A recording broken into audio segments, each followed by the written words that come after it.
Thank you, Mr. Speaker. I wish to state at the outset, it's always a pleasure to rise on behalf of the great residents of Brantford, Brant South, Six Nations.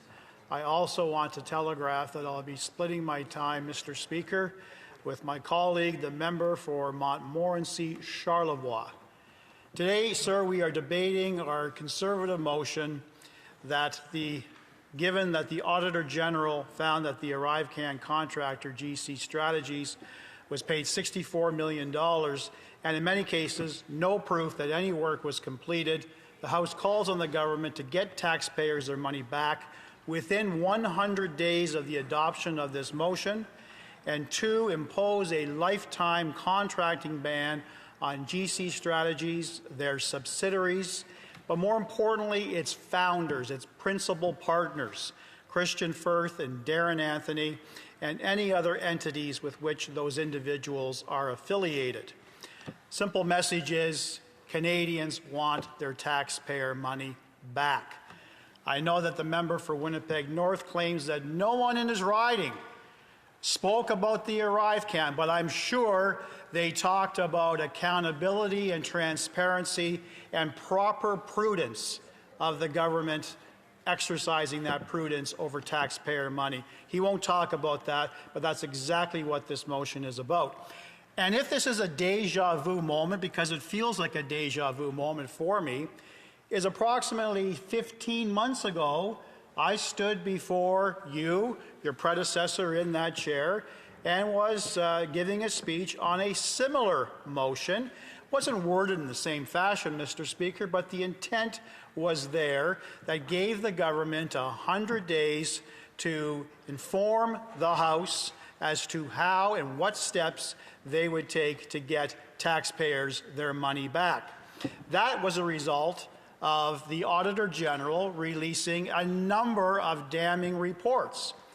And it's important to note at this point is that the Liberal government, this same so-called new government with the same old players who are now saying through the Prime Minister that they totally accept the findings of the Auditor General, they were the ones that opposed the Auditor General looking into the ArriveCan scandal, as we call the Arrive Scam scandal, right from the earliest opportunity, Mr. Speaker. So the messaging is very clear in this. The ongoing Liberal Arrive Scam saga continues. It is that bad Liberal gift that just keeps on giving. Currently, the Auditor General released a scathing audit on the top Arrive Scam contractor, GC Strategies, this two-person company, basement dwelling company, no brick and mortar, now under RCMP investigation for fraud, received a jaw-dropping $64 million from these Liberals since they took office. Now, this wasn't the first time, as I indicated, that the Auditor General released a report on GC Strategies. This was an app that was designed to be costing Canadians $80,000. That's what this same old Liberal government parroted in the House on numerous occasions. In her first report, the Auditor General made it clear that the estimate was well beyond $80,000, and in fact, it was approaching $60 million, but she couldn't be accurate. Why, Mr. Speaker? Because the paperwork and the shoddy accounting practices by the CBSA were such that she could not examine all pertinent documents. The Liberals defeated the cost of that app in this House numerous times, and quite proudly, but now erroneously, stated that it saved thousands of lives. The truth remains, Mr. Speaker, this was an app that was poorly designed, notwithstanding its price tag, always broke down, created countless misery and heartache for Canadians, and I would dare say not one Canadian was saved by this Liberal, bureaucratic, administrative boondoggle. The government's very limited defense involves the plea that the app was developed in the midst of an unprecedented pandemic, that time was of the essence. We heard that numerous times. But the unique circumstances and demands of the moment scarcely offer a fig leaf to cover what the Auditor General laid bare in that report. She's quoted, "Overall, the audit showed a glaring disregard for basic management and contracting practices throughout ArriveCan's development and implementation," said Karen Hogan. She says further, "I don't believe that an emergency is a reason that all rules are thrown out the window." She proudly concluded that the government paid way too much for that particular app. So the issue is such, Mr. Speaker, that the government has a responsibility and has the ability, has the legal ability, according to a government department official responsible for contracting and outsourcing, that the Liberal government has the power to get taxpayers their money back and testify before a committee that the government is frauded. They, quote, have the ability, when the government is frauded, they have the ability to recover the funds from the suppliers, and it's in our regular practice to do so, which should telegraph to all of my Liberal colleagues that they should stand in support of this ability to ensure taxpayers get their money back. Now, I have since looked at a number of news articles, notwithstanding the member from Winnipeg's North comments that no one is talking about it. Certainly ripped from the headlines are a number of interesting stories. First, Lori Goldstein. Heading is, "Ignoring Contracting Rules Cost Taxpayers Billions," according to the Auditor General.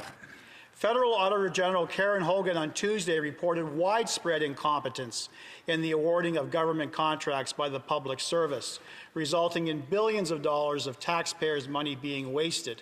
What's even more alarming is that everyone in the system knows it is, and no one is doing anything about it.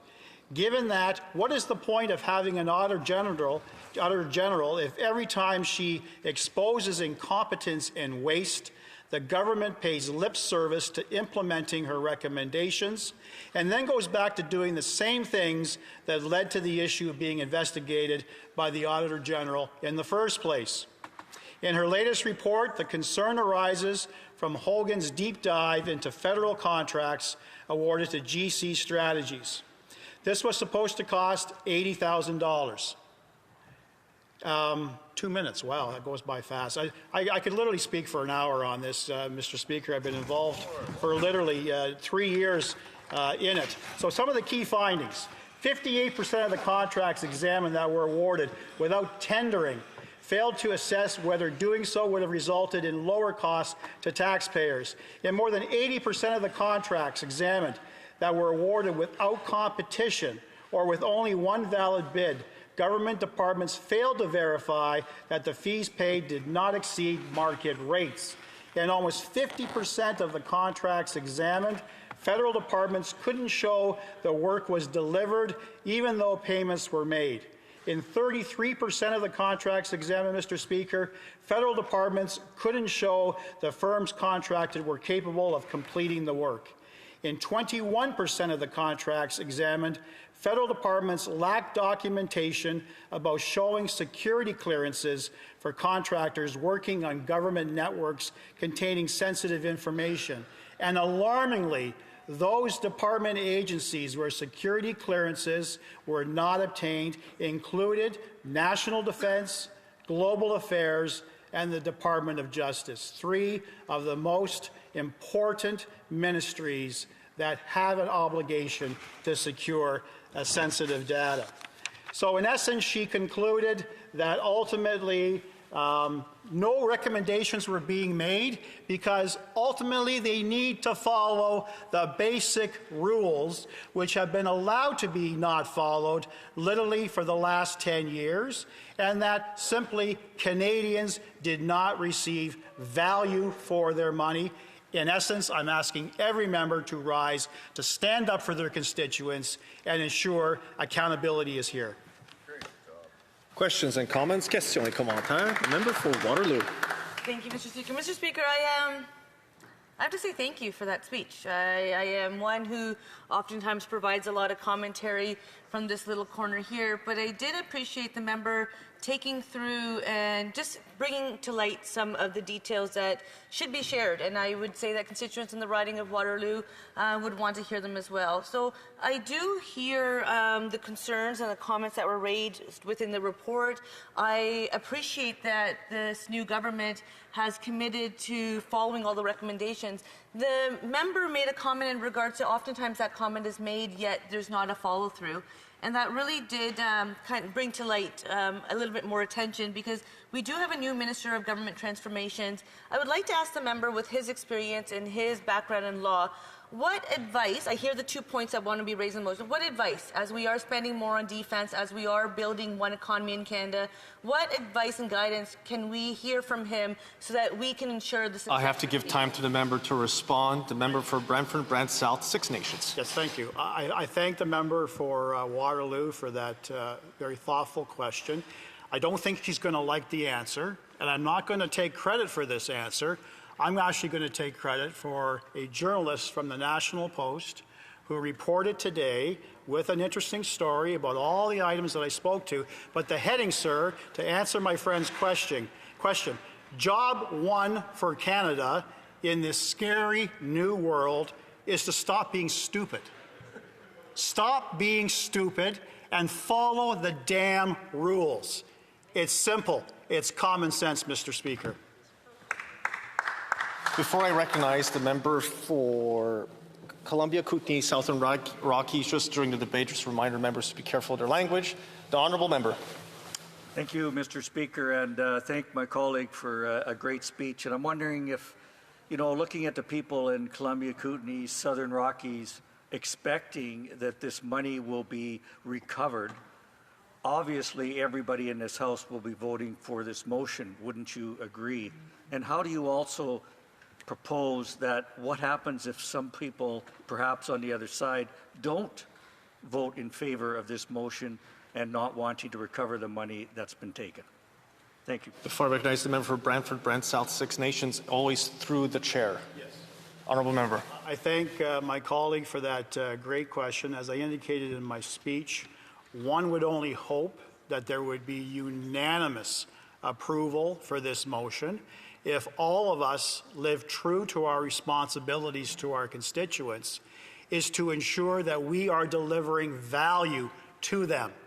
It has been clearly demonstrated over the last 10 years, and GC Strategies is but one contractor. 0.37% of all the money that was spent on outside consultants went to this contractor, $64 million.